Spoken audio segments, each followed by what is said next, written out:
सूरत city crime branch द्वारा सचिन कपलेथा से पकड़ी गई 55 लाख से ज्यादा एमडी ड्रग्स का मामला। एमडी ड्रग्स मामले में एक नाइजीरियन युवक समेत 2 आरोपियों को मुंबई के नालासोपारा से गिरफ्तार किया गया है। 16 नवंबर को क्राइम ब्रांच ने होंडा सिटी कार के साथ 3 आरोपियों को गिरफ्तार किया था। आरोपियों से पूछताछ में नालासोपारा से अजय ठाकुर के पास से ड्रग्स लाए जाने की बात सामने आई है। लिहाजा अजय ठाकुर की गिरफ्तारी के बाद क्राइम ब्रांच ने डेविड नाम के एक नाइजीरियन युवक को गिरफ्तार किया। मुंबई के नालासोपारा में नाइजीरियन लोगों को इलाके से गिरफ्तार किया गया।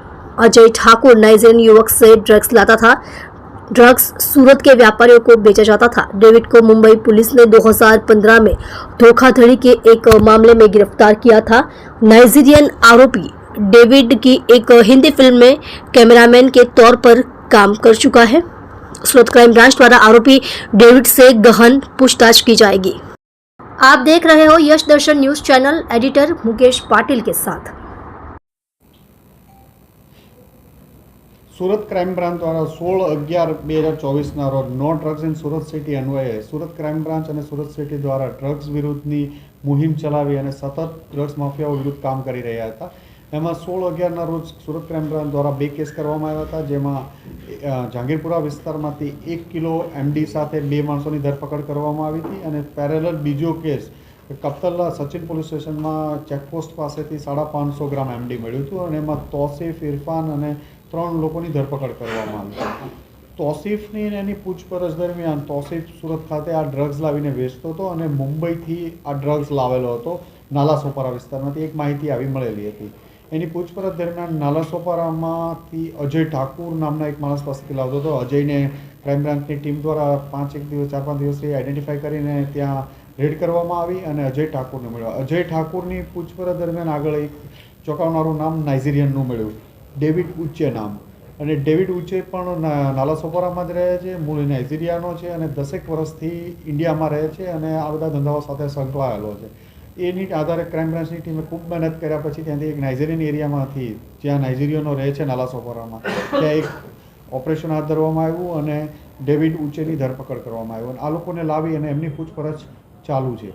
ડેવિડ ઉચ્ચે આની પહેલાં પણ 2015માં એક ફ્રોડના કેસમાં, સાયબર ફ્રોડ કે ફ્રોડનો કેસ છે એમના વિરુદ્ધમાં, એમાં એરેસ્ટ થયેલો હતો અને 4 વર્ષ સુધી મુંબઈ જેલમાં રહેલો છે અને 2019માં છૂટ્યા પછી ડ્રગ્સમાં ફરીથી આ લાઇનમાં આવવાનું પ્રાથમિક માહિતીમાં મળી આવ્યું છે। સર, આજે આરોપી છે પહેલી વાર ડ્રગ્સ લાવ્યા હતા, આની પાસેથી અગાઉ લાવ્યા હતા।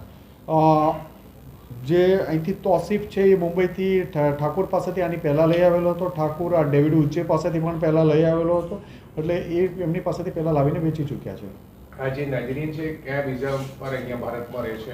એના વિઝા વેરીફાઈ કરવાના બાકી છે। એનો પાસપોર્ટ અને વિઝા એનો જે 2015માં પકડાનો હતો ત્યારે એને સીઝ કરવામાં આવ્યો છે અને એને કયા વિઝા ઉપર હતો ને એ વેરીફાઈ કરવાનું ઇન્વેસ્ટિગેશન દરમિયાન કરી લેવામાં આવશે। બીજી કોઈ હિસ્ટ્રી ખરી જે 2 આરોપી પકડાય છે એમાં કોઈ? ઠાકુરની નથી, પણ ડેવિડ ઉચ્ચે 2015માં મુંબઈ પોલીસ દ્વારા પકડવામાં આવ્યો હતો અને 4 વર્ષ જેટલું એ જેલમાં રહેલો છે। બીજો આરોપી છે એનો શું કામ ધંધો છે, મુખ્ય કામ ધંધો શું છે? એ અલગ અલગ ફ્રોડના અને એ કહે છે સાયબરના અલગ અલગ કોમ્પ્યુટર જોબ કરે છે, પણ એ ફ્રોડમાં હોવાની અમારી પાસે પ્રાઇમરી ઇન્વેસ્ટિગેશન દરમિયાન એવું લાગે છે કે સાયબર ફ્રોડ કરતો હશે। કોઈ ફિલ્મોમાં કેમેરામેન તરીકે પણ એને કામ કર્યું? હા, કેમેરામેન તરીકે પણ એને કામ કરેલું છે। ઓકે।